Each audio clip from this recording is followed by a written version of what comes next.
Alright, so Mega Man's been in space for 2.5 years, and Dr. Wily's been building a space station, so what's been going on Earth? Well, apparently Punch-Out got popular, meaning all of the robot masters are based on nations across the world.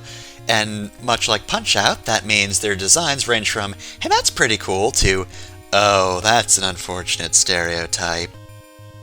However, it seems that the sponsor of the tournament, Mr. X, who's not Dr. Wily, see, he's got a beard, he's completely different. He's taken over the robots from the tournament, and in fact, has been the real villain all along. He was behind all of it. Who could have seen this twist coming? Thankfully, though, Mega Man may be in space, but Roll's ready to stop Mr. X.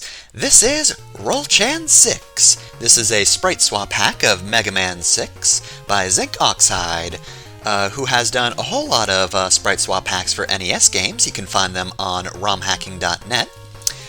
And in case you're interested in this game, yes, all of the NES Classic Mega Man games and the Game Boy Mega Man games do have versions of Roll-Chan as well, so if you want to play the classics with Roll instead, there you go, you've got options. So we're going to start out with Yamato Man, who's who we seek today.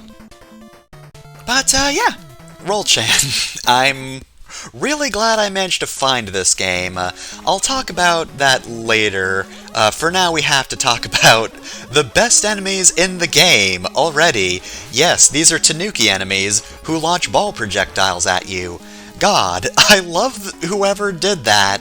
Whichever designer or artist, whoever thought of that enemy. They're brilliant, all of them. But anyway, yeah, Yamato Man stage. First off, the music, very good.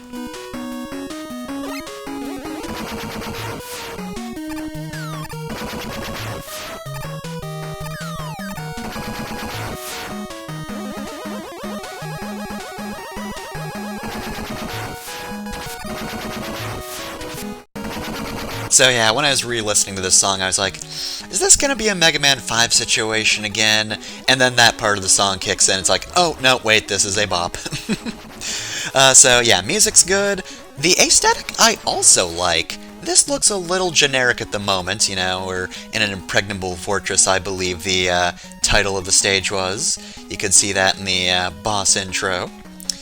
But yeah, it's a little generic at the moment. It's just kind of a tech fortress. But I believe pretty soon we'll be seeing the part that makes this stage cool.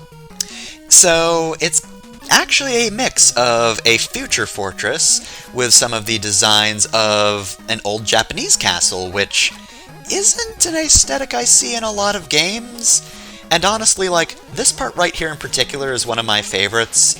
I don't know what it is. Apparently Japanese castles just had, like, the coolest moats, according to video games. But yeah, just anytime you get that sort of section in the game, I'm like, damn, that looks cool. I love that.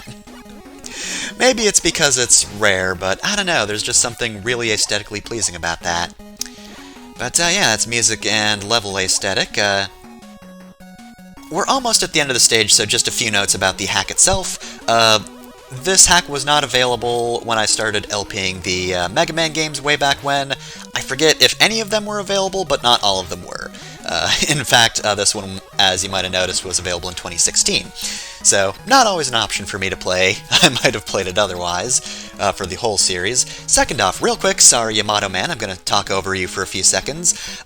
If you would prefer Roll in her red dress design, that is actually an option. There are two patches you can apply to Mega Man 6 with this hack.